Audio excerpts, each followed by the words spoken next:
नमस्कार दोस्तों, स्वागत है आपका आपके अपने चैनल क्रिक इनसाइट पर। मैं हूं आपका दोस्त और आज हम बात करेंगे कल हुए उस मुकाबले की जिसने भले ही वर्ल्ड क्रिकेट को हिलाया ना हो, लेकिन भारतीय फैंस को T20 वर्ल्ड कप के लिए एक नई उम्मीद ज़रूर दी है। जी हाँ, भारत बनाम नामीबिया, एक ऐसा मैच जहां सिर्फ जीत या हार के बारे में नहीं, बल्कि ये मैच था इंटेंट का। इंडिया बनाम नामीबिया, एक ऐसा मैच जो सिर्फ जीत या हार के बारे में नहीं, बल्कि मैच के इंटेंट का था। यह मैच था ईशान किशन की आंधी और यह मैच था कुंफू पांड्या यानी हार्दिक की धमाकेदार पारी का। भारत ने नामीबिया को 93 रनों से आसानी से हरा दिया, लेकिन स्कोरबोर्ड के पीछे भी बहुत कुछ छुपा है। इसलिए मैच में हम बात करने वाले हैं मैच में हुए की पॉइंट्स की और कुछ मोमेंट्स जहां लगा नामीबिया ने अच्छी लड़ाई लड़ी और पाकिस्तान के खिलाफ हमारी कैसी तैयारी होनी चाहिए। इस मैच का पूरा पोस्टमार्टम करेंगे हम अगले कुछ टाइम में। हम बात करेंगे पावर प्ले की रणनीति की, मिडिल ओवर में नामीबिया की वापसी और नामीबिया के जज्बे की। तो अगर आप क्रिकेट के असली फ़ैन हैं तो सीट पेट बांध लीजिए, वीडियो को अंत तक ज़रूर देखिए। और जी हाँ, अगर आपने अभी तक क्रिकेट इनसाइट को सब्सक्राइब नहीं किया तो अभी बटन दबाएँ। दिल्ली के अरुण जेटली स्टेडियम में भारत और नामीबिया की टीमें आमने सामने थी। टॉस हुआ, टॉस जीता नामीबिया ने। बिना कोई देरी किए उन्होंने बॉलिंग का फैसला लिया, क्योंकि ड्यू को ध्यान में रखते हुए जैसा कि प्रीव्यू में कहा गया था कि जो भी टीम टॉस जीतेगी वो बॉलिंग का फैसला जरूर करेगी। हालांकि आज इंडिया टीम में दो बदलाव थे। पहला बदलाव था अभिषेक शर्मा फिट नहीं थे तो उनकी जगह संजू सैमसन का आज T20 वर्ल्ड कप का डेब्यू होना था। और दूसरा बदलाव सिराज की जगह पर फिट होकर के जसप्रीत बुमराह टीम में जुड़ चुके। ओपनिंग करने उतरे संजू सैमसन और ईशान किशन। सैमसन अभिषेक की तरह खेल रहे थे, लेकिन उन्होंने अभिषेक की कमी लगने नहीं दी। 8 गेंदें उन्होंने ज़रूर खेली, मगर 8 गेंदों में उन्होंने ताबड़तोड़ 3 छक्के 1 चौके की मदद से 22 रन की तूफानी पारी खेली। वो बहुत ही तगड़े फॉर्म में लग रहे हैं, लेकिन पावर प्ले में अपनी पारी को लंबा नहीं खींच पाए और तीसरे ओवर में ही आउट हो गए। मगर असली समा तो लूटी ईशान किशन ने। ईशान किशन तो पावर प्ले में ही लग रहा था कि शतक मार देंगे। जिस फॉर्म में वो खेल रहे थे उन्होंने 20 गेंदों में अपने 50 पूरा किया और नामीबिया के गेंदबाजों को हर तरफ शॉट लगा। और इस बंदे के बारे में क्या ही कहना, वर्ल्ड कप की टीम में इसका कोई भी स्थान नहीं था, लेकिन डोमेस्टिक में इतना शानदार प्रदर्शन करने के बाद इसने अपनी टीम में जगह पक्की की और शुभमन गिल की जगह पर इनको चुना गया। और इन्होंने निराश नहीं किया। वर्ल्ड कप में अभी तक सबसे सफल बल्लेबाज किशन ही नजर आए हैं। उन्होंने ताबड़तोड़ 24 गेंदों में 61 रन की पारी खेली, 250 के पार का स्ट्राइक रेट। आप इसी बात से अंदाजा लगाइए। अगर किशन 10-12 बॉल तक और रुक जाते तो लग रहा था उनकी सेंचुरी पक्की थी। 250 से पार का स्ट्राइक रेट बहुत ही अच्छा माना जाता है T20 में। ईशान के बारे में सबसे खास बात थी उनका ऑफ साइड गेम। अक्सर लोग उन्हें लेग साइड पर मजबूत मानते हैं, लेकिन कल उन्होंने कवर के ऊपर से जो शॉट लगाए वो वर्ल्ड क्लास थे। पावर प्ले के बाद फील्ड खुली, लेकिन किशन का मूड नहीं चेंज हुआ। उन्होंने मारना जारी रखा, लेकिन बीच के ओवरों में आए इरास्मस। नामीबिया के कप्तानी ने जिम्मेदारी संभाली और किशन और तिलक को जल्दी आउट कर दिया। फिर 10 ओवर में 120 रन पर इंडिया का स्कोर अच्छा चल रहा था, लेकिन पिछले मैच के हीरो रहे सूर्य कुमार यादव इस मैच में कुछ खास नहीं कर पाए और 13 गेंदों में मात्र 12 रन बना करके आउट हुए। बीच के ओवरों में इंडिया का स्कोर एकदम लड़खड़ा गया था। 124 रनों पे 4 विकेट। पिछले मैच की तरह लग रहा था कि बैटिंग का कोलैप्स हो जाएगा, लेकिन फिर क्रीज में आते हैं द कुंफू पांड्या शो का जलवा। कुंफू पांड्या आए और आने के बाद पूरे दर्शकों में उत्साह भर दिया। हर तरफ शॉट खेले उन्होंने। पहले टीम्स को संभाला, फिर फिनिशिंग टच में लेकर के गए और बहुत ही ताबड़तोड़ पारी खेली। नामीबिया के गेंदबाजों का उनका कोई भी जवाब नहीं था। हार्दिक ने हर कोने में शॉट खेले और एक छक्का तो उन्होंने 109 मीटर का भी मारा, जो कि लग रहा था कि अरुण जेटली स्टेडियम के बाहर ही जाके गिरेगा। बाउंड्री छोटी थी, लेकिन दुबे और हार्दिक की साझेदारी ने भारत को गेम में वापस लेके आए। फिर एक समय लग रहा था भारत की टीम 240 तक जा सकती है, लेकिन नामीबिया के गेंदबाजों की भी तारीफ करनी होगी। अंत के ओवरों में उन्होंने एक ज़बरदस्त वापसी की।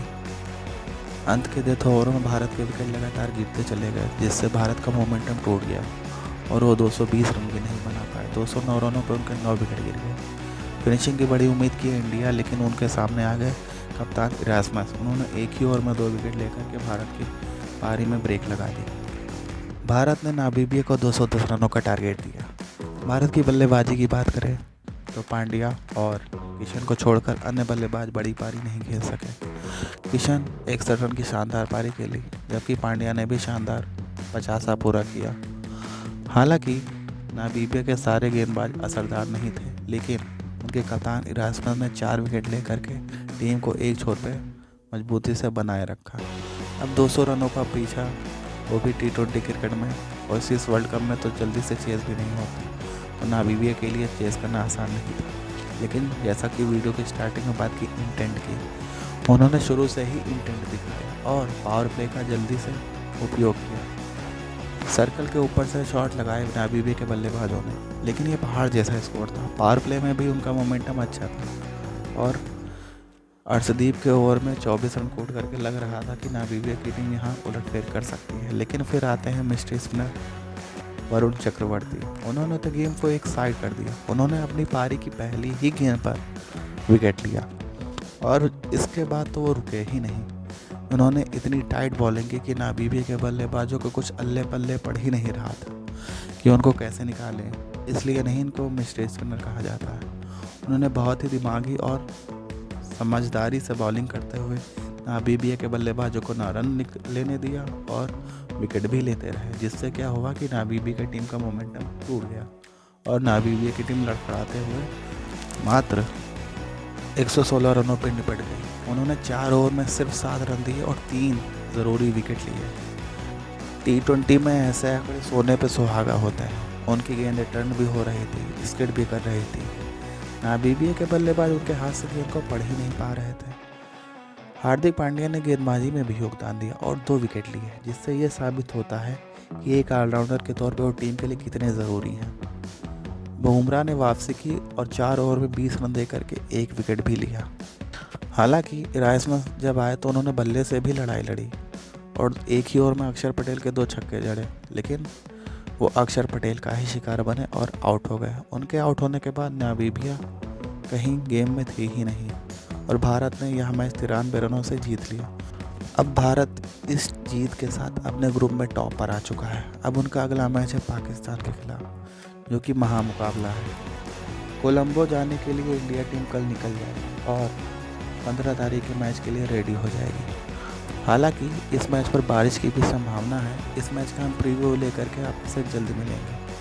हो सकता है इस मैच में बारिश की खिलक पड़े, लेकिन अगर इंडिया पाकिस्तान का मैच हो तो आप किस टीम का सपोर्ट करेंगे? मेरा तो बिल्कुल 100% मानना है कि अगर मैच होता है तो भारत पाकिस्तान को हरा देगी। हाँ, बस भारत के लिए जो कुछ कमी रहेगी उस पर बात कर लेते हैं। जैसे भारत को स्पिन को थोड़ा समझ के खेलना पड़ेगा, क्योंकि आज के मैचों में स्पिनर ने बहुत ही ज़्यादा रुख चेंज किया और भारत को बांध के रखा।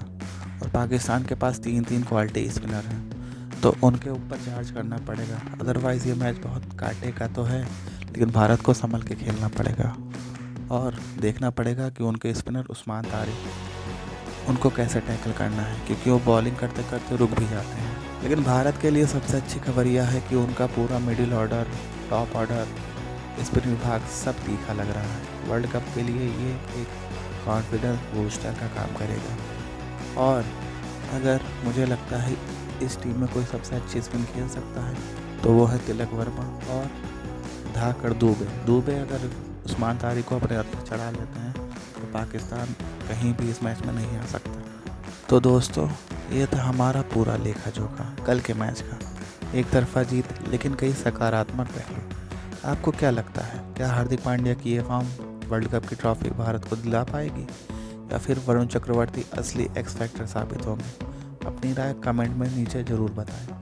मैं हर कमेंट पढ़ता हूँ और कोशिश करूँगा कि रिप्लाई करने की। अगर आपको क्रिक इनसाइट का यह डीप एनालिसिस पसंद आया हो तो वीडियो को लाइक करें, दोस्तों के साथ ज़रूर शेयर करें और चैनल को सब्सक्राइब करके बेल आइकन ज़रूर दबाएं, ताकि अगला मैच एनालिसिस आप मिस ना कर सकें। मैं हूं आपका होस्ट और मिलूंगा आपको अगली वीडियो में एक रोमांचक क्रिकेट चर्चा के साथ। तब तक के लिए आप अपना ख्याल रखें और क्रिकेट देखते रहें। जय हिंद।